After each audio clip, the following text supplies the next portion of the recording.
भक्तों, हर हर महादेव। रामायण पाठ्यक्रम में आइए चौपाइयों का गायन करें, उनका भावार्थ समझें। पिछले क्रम में हमने देखा और सुना कि प्रभु श्री रामचंद्र जी धनुष तोड़ने के लिए जाते हैं और लक्ष्मण कुमार अपने चरणों से पूरे ब्रह्मांड को दबा के रखते हैं कि हिलने न पाए। और आगे की चौपाइयों का हम गायन करें, उनका भावार्थ समझें। देखी विपुल विकल भय देहि निमिख बिहात कलप समते ही त्रिषित बारे बिनु जो तनु त्यागा मुए करई का सुधा तड़ागा। बाबा गोस्वामी तुलसीदास जी इन चौपाइयों में कहते हैं कि प्रभु श्री रामचंद्र जी जानकी को देखते हैं कि जानकी जी काफ़ी विकल हैं, विह्वल हैं। उनके लिए एक एक क्षण एक एक कल्प के समान बीत रहा है। और यदि कोई प्यासा आदमी प्यास से मर जाए तो उसके लिए फिर तालाब का, अमृत का सरोवर भी किस काम का। कावर खा सब कृषि सुखाने समय चुके पुनि का पछिताने अस जिय जानी जाने की देखी प्रभु पुल के लखी प्रीति विसेखी। वर्षा फसल सूख जाने के बाद वर्षा होने से क्या फायदा, समय बीत जाने पर फिर पछताने से क्या लाभ होता है। ऐसा समझकर श्री रामचंद्र जी ने जानकी को देखा और उनके अंदर एक विशेष प्रीति, एक विशेष प्रेम को देखकर प्रभु श्री रामचंद्र जी पुलकित हुए और उन्हें समझा कि अब विलंब हो रहा है। तो गुरु ही प्रणाम मन ही मन कीन्हा अति लाघव उठाई धनु लीन्हा दम के उदामिनी जिमि जब लयऊ पुनि नभ धनु मंडल सम भयऊ। प्रभु श्री रामचंद्र जी ने अपने गुरु विश्वामित्र जी को मन ही मन प्रणाम किया। इसके बाद प्रभु ने बड़े फुर्ती से धनुष को अपने हाथ में उठा लिया और जैसे ही प्रभु श्री रामचंद्र जी ने धनुष को उठाया तो बिजली सी चमक उठी। जैसे आकाश में बरसात के समय बिजली चमकती है, उसी तरह बिजली चमक उठी और आकाश जो है वह मंडलाकार हो गया, धनुषाकार हो गया। लेत चढ़ावत खैचत गाढ़े काहुन लखा देख सब ठाढ़े तेहि छन राम मध्य धनु तोरा भरे भुवन धुनि घोर कठोरा। लेते हुए, चढ़ाते हुए और जोर से खींचते हुए इस पूरी क्रिया को वहाँ पे बैठे हुए राजागण, पुरवासी लोग, कोई भी यह देख नहीं सका। प्रभु ने इतने फुर्ती से उठाया चढ़ाया कि कोई समझ नहीं पाया। और उसी समय प्रभु श्री रामचंद्र जी ने धनुष को खींचा और बीच से तोड़ दिया। और जैसे ही प्रभु ने धनुष को बीच से तोड़ा तो एक भयंकर ध्वनि हुई जिससे सब लोग डर गए।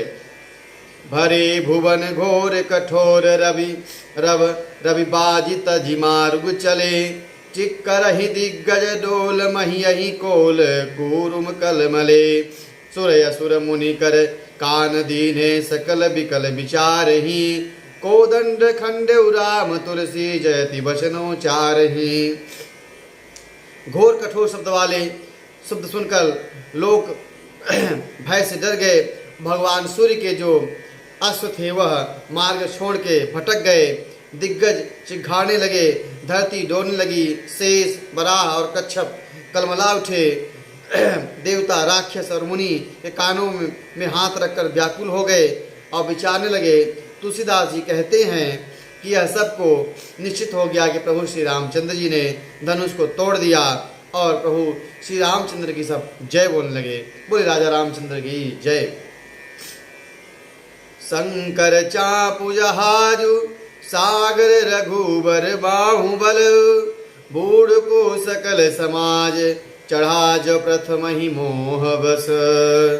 बाबा कहते हैं भगवान शिव का धनुष है, वह जहाज है और प्रभु श्री रामचंद्र जी का भुजाओं का बल वह समुद्र के समान है। वह सारा समाज डूब गया, जो मोह बस पहले इस जहाज पर चढ़ा था, जिसका वर्णन ऊपर में किया गया है।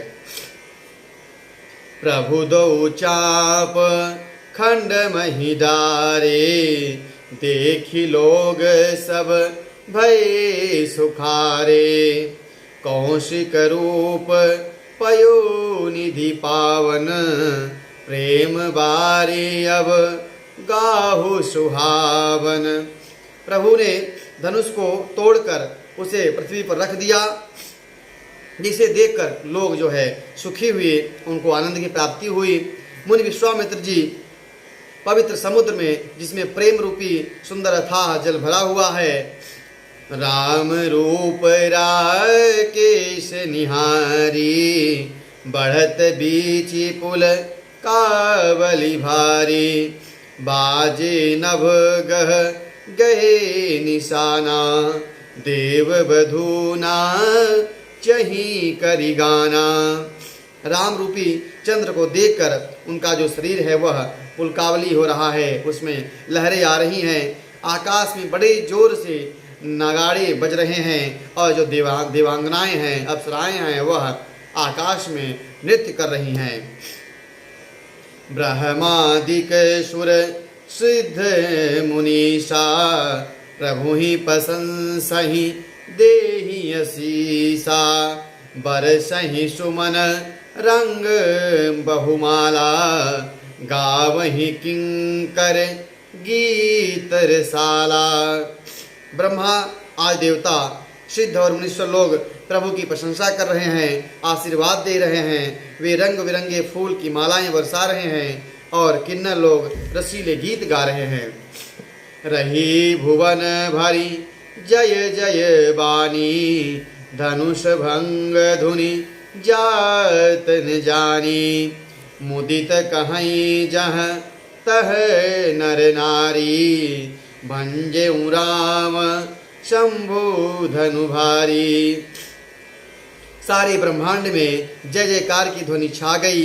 प्रभु श्री रामचंद्र की चारों ओर जयकार होने लगी, जिससे धनुष टूटने की ध्वनि जान ही नहीं पड़ती है। जहाँ तहाँ स्त्रियाँ पुरुष प्रसन्न होकर कह रहे हैं कि प्रभु श्री रामचंद्र जी ने भगवान शिव का धनुष को तोड़ दिया। बंदे मागध सूत गण बिरुद बदही मति धीर, करहि निछावर लोग सब हय गय धन मनि चीर। धीर बुद्धि वाले भट्ट, मागध और सूत लोग बिरदावली कीर्ति का बखान कर रहे हैं। सब लोग घोड़े, हाथी, धन, मणि और वस्त्र निछावर कर रहे हैं। झाझे मृदंग शंख सहनाई, भेरी ढोल धुन दुभी बजाई। बाजहि बहु बाजने सुहाए, जह तह जुबती न मंगल गाए। झांझ, मृदंग, शंख, शहनाई, भेरी, ढोल और सुहावने नगाड़े बज रहे हैं। बहु प्रकार से सुंदर बाजे बज रहे हैं, और जहाँ तहाँ युवतियाँ मंगल गीत गा रही हैं। सखिन सहित हर सियती रानी, सोखत धान पराजनु पानी। जनक लहेउ सुख सोच बिहाई, पैरत थके थाह जनु पाई। रानी अपनी सखियों के साथ हर्षित हो रही हैं, जैसे कि सूखते हुए धान में पानी पड़ जाए तो किसान सुखी होता है। जनक जी अपने पश्चाताप का त्याग कर, सोच का त्याग कर उन्होंने सुख को प्राप्त किया, आनंद को प्राप्त किया, और जैसे वह मानो तैरते तैरते थके हुए व्यक्ति को थाह मिल जाती है, जमीन मिल जाता है, इसी तरह से वह सुख का अनुभव कर रहे हैं। श्रीहत भय भूप धनु टूटे, जैसे दिवस दीप छवि छोटे। सिय सुखई बर नहीं कहीं भांति, जनु चातकी पाई जनु स्वाति। धनुष टूट जाने पर सब लोग जो राजा थे वह निस्तेज हो गए, श्रीहत हो गए, जैसे कि दीपक की शोभा जाती रहती है। जब सूर्योदय हो जाता है तो दीपक की शोभा चली जाती है। सीता जी का सुख किस प्रकार वर्णन किया जाए। जैसे चातकी को स्वाति के नक्षत्र का जल मिल जाए, उस प्रकार माता सीता को सुख की प्राप्ति हो रही है। राम ही लखन बिलोकत कैसे, शशि चकोर किशोर कुजैसे, सतानंद तब आय सुदीन्हा, सीता गवनु राम पहि कीन्हा। श्री रामचंद्र जी को लक्ष्मण जी इस प्रकार देख रहे हैं जैसे चंद्रमा को चकोर निहारता रहता है। तब सतानंद जी ने आज्ञा दी और सीता जी राम जी के पास जयमाल लेकर चली। संग सखी सुंदर चतुर, गावही मंगल चार, गवनी बाल मराल गति, सुषमायंग अपार। साथ में सुंदर चतुर सखियां मंगलाचार गा रही हैं, मंगल गीत गा रही हैं। सीता जी बाल सिंगनी की चाल से चली जा रही हैं, उनकी अंग की अपार शोभा है। सखिन मध्य सिंह सोहति कैसे, छवि गण मध्य महाछवि जैसे, कर सरोज जय माल सुहाई, विश्व विजय सो भाज ही छाई। सखियों के बीच में सीता जी कैसी शोभित हो रही हैं, जैसे बहुत सी छवियों के बीच महाछवि हो। इस तरह से माता सीता जी सखियों के बीच में सो रही हैं, सुशोभित हो रही हैं। कर कमल में सुंदर जयमाला है, जिसमें विश्व विजय की शोभा छाई हुई है। तन सको चुमन पर महु छाहू, गूढ़ प्रेम लखी परई न काहू, जाई समीप राम छवि देखी, रही जन कुंवरी चित्र अवरेखी। सीता जी के शरीर में काफी संकोच है, उनके मन में परम उत्साह है। उनका यह गुप्त प्रेम किसी को जान नहीं पड़ता है। समीप जाकर श्री राम जी की शोभा देखकर राजकुमारी सीता जी में चित्र से लिखी रह गई। चतुर सखी लखी कहा बुझाई, पहिरावहु जय माल सुहाई, सुनत जुगल कर माल उठाई, अप्रेम विवश पही राई न जाई। सो चतुर सखी ने सीता जी को दशा को देखकर कि यह शिथिल हो जा रही हैं, तो उन्होंने कहा कि सुहावनी जयमाल पहनाओ। यह सुनकर माता सीता जी ने दोनों हाथों से जयमाल को उठाया, लेकिन प्रेम में विवश होने कारण से वह जो जयमाल है वह पहनाया नहीं जा रहा है। सोहत जनु जुग जलज सनाला, शशि सभीत देत जयमाला, गावहि छवि अवलोकी सहेली, सिय जयमाल राम उर्मेली। मानो डंडियों के सहित दो कमल चंद्रमा को डरते हुए जयमाल दे रहे हैं। इस छवि को देखकर सखियां गाने लगी। तब सीता जी ने भगवान श्री रामचंद्र जी को गले में जयमाला पहना दी। बोले सियावर रामचंद्र की जय। रघुवर उर जयमाल देखि देववर सही सुमन, सकुचे सकल भुआल जन बिलो की रवि कुमुद गन। रघुनाथ जी के हृदय पर जयमाल देखकर देवता फूल बरसाने लगे। समस्त राजागण इस प्रकार सकुचा गए मानो सूर्य को देखकर कुमुदों का समूह सिकुड़ गया हो, सकुचा गया हो। आज की कथा यहीं तक। अगले भाग में हम प्रभु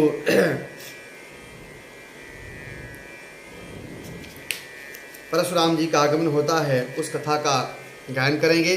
और सतानंद जी कहते हैं कि आप अपने वंश के अनुसार व्यवहार करिए, उस कथा गायन करेंगे। कथा अच्छी लगी हो तो YouTube चैनल को सब्सक्राइब करें, शेयर करें, कमेंट करें। हर हर महादेव।